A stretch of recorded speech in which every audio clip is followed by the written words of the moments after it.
Okay, hello students of class 6, and we are doing our chapter 3 force in physics, and we were learning about the type of forces, and the first type is contact force and the second is non-contact force. So first we learn about this contact force. So as we learned earlier that contact force is a force of attraction between two bodies which are in contact with each other. So they have given the types also here. The types are given as applied force, normal force, tension force, muscular, collision force, and this frictional force. So we'll just quickly learn about these things.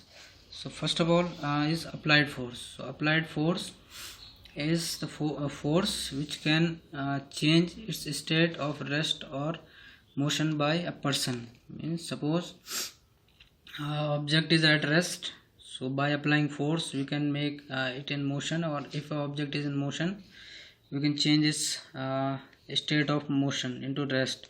They have given example. For example, if you push a chair across the room, then there is an applied force acting on the chair. The force exerted on the chair by you is the applied force. So there are two kinds of force in this thing, but they have given one type also, because there is muscular force also involved. So we'll learn that further down.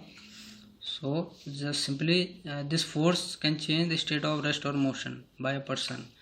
And then this normal force. So this force is generally act opposite to the direction of gravitational force, or we can say against the direction of weight. So we'll see how. So normal force is the support force exerted on a body that is in contact with another stable body. For example, if a glass of water is kept on the table, then the table exerts an upward force on the glass to support its weight. So you can see that glass full of water will exert it will have some weight, and you know that weight is also kind of force. So it acts downwards. This weight acts downwards, and to balance out this, there is a normal force which act upward. So this upward force is called normal force. So it also verified the third law of Newton, which you will learn in higher class. So so this is normal force which act in upward direction to balance out the weight of an object. And then there is tension force. So you might have seen when you stretch a string, so there is some kind of tension produced in that string. So if you pull that hard, that string broke down from somewhere. So that is when its limit reached, when the tension is too high that it cannot bear that much stretch, so that breaks. So this is due to this tension force. So you can see the tension is the force which is exerted by a string or rope when it is stretched. So while we are stretching something, then it produces the tensional force. The stretched string exerts force in the direction opposite to the applied force. For example, when we pull a cart with a rope, we apply force on the rope, and then the rope in turn applies a force on the cart, and the cart moves. In this case, the tension exerted by the rope pulls the cart. So here they have given example of pulling of a cart. So when we apply force on the rope exert opposite force on that cars in opposite direction of our pull, and then eventually that cars moves. And you might have seen in that game tug of war also, we stretch out string from both sides, and suppose we are applying in one direction, then that if one side is more, we are pulling more, then it will eventually pull the other side towards themselves. So that moves against the direction of that force which we apply. So this tension force is exerted by when anything is stretched like a string or a rope. And then muscular force. So it is generally exerted by muscles. It can be muscles of animal or human. So but the force which is generated by muscles, that is called muscular force. So you might have seen animal like horse, donkey, they carry some kind of thing on their back, they carry load. So that is done by they exert a force by their muscles. So they have very strong muscles, and that's why they are able to carry the load.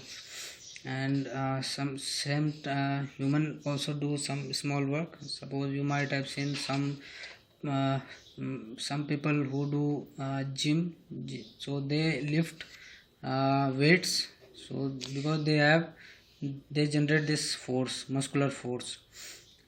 So this force is generated by muscles to do our daily work as we lift. Even if we are lifting a small if we are lifting glass of water, so our muscles is helping us, so we are generating force from our muscles. So this is the muscular force. And then this collision force, so it happens when two objects collide with each other.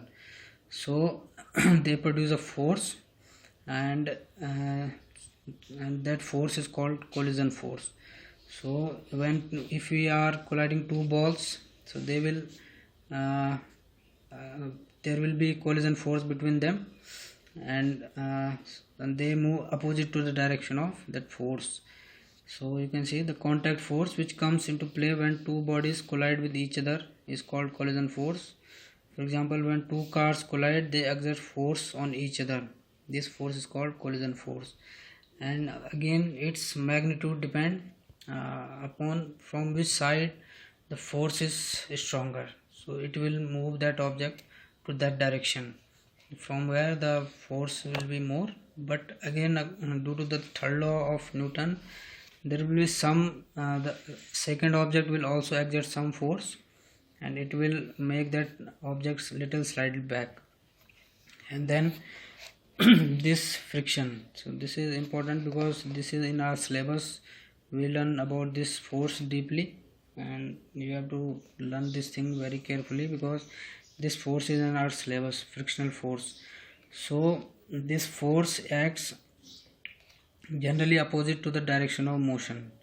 When a body is moving on a surface, so that surface will provide some kind of resistance to that moving object, and in that opposition will be produced by this force, which is called frictional force. So when you see, when we slide a ball on a surface, after some time the ball stops itself. It is stopped due to this force, frictional force. So the roughness of that surface act this force, frictional force, and that ball or that object stops after moving some distance. So this is the force which act opposite to the direction of motion. You have to remember this. If a body is moving forward, so there will be a backward force which will resist its motion, and that force is called frictional force. So as you can see here in this diagram, a man is walking on rough surface. So when we walk, so between our feet this is contact with ground. So this ground produce a frictional force, and we can walk easily, because if it do not produce friction, we can slip out and we can fall. So this is helpful also, and it is it has disadvantages also. So we will learn it deeply in next topic.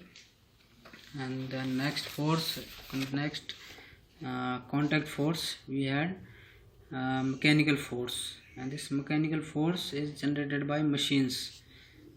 So the force produced by machine is called mechanical force.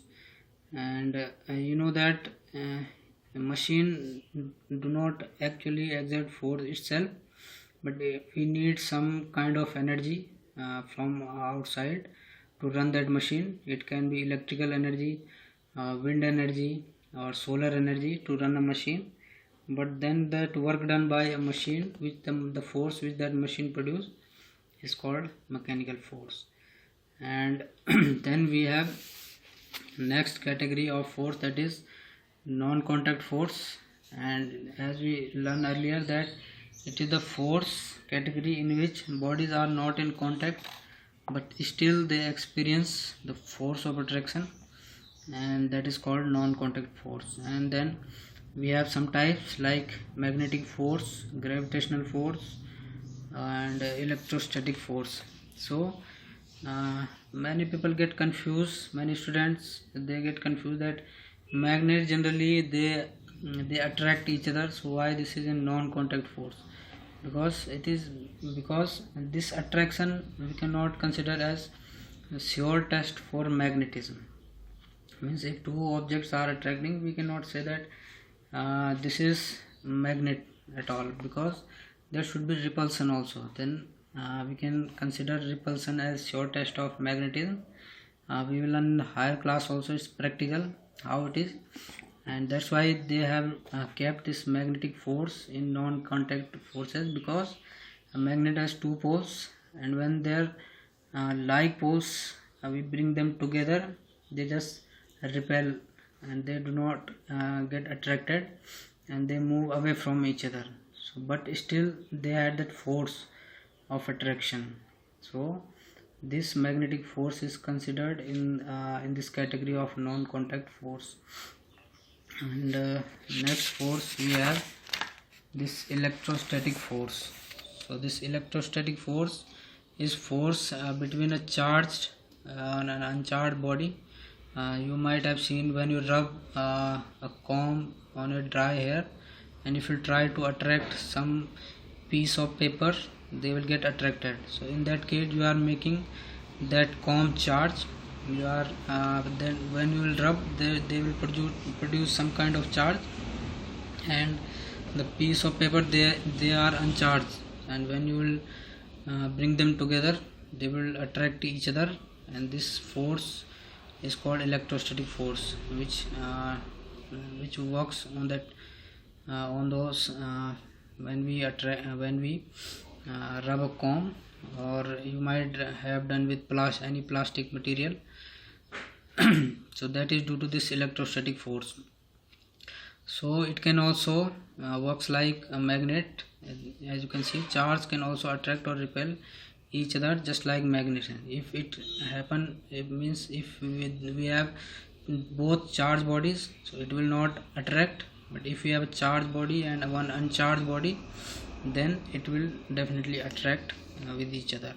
So this is due to this electrostatic force, and this force happen during with charged body and another uncharged body. And then we have this one, gravitational force. So this force generally happen with the celestial bodies or heavenly objects. So you might have seen as we learned earlier that force of attraction between sun and earth, and same way between earth and moon, and sun and other planets.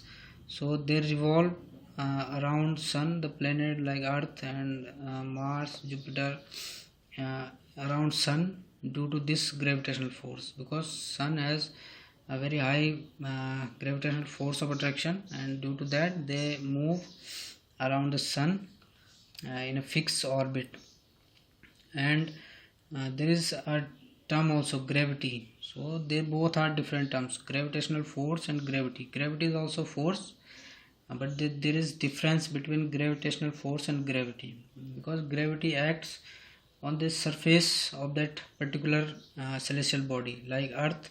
So that gravity will act up to the surface of earth. If any object leaves its atmosphere, means up to its gravitational strength will be, then the gravity will not act on that object.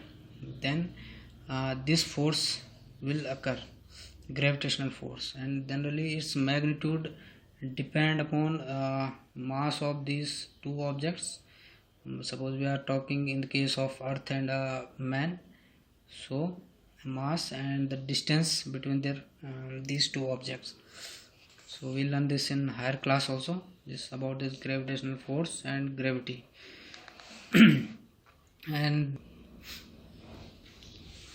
so now we have this topic which we have means in our syllabus, friction, and we will deal with this friction particularly. We have the entire its properties, its type, and we'll cover it into next video one by one. So up to then, God bless you all.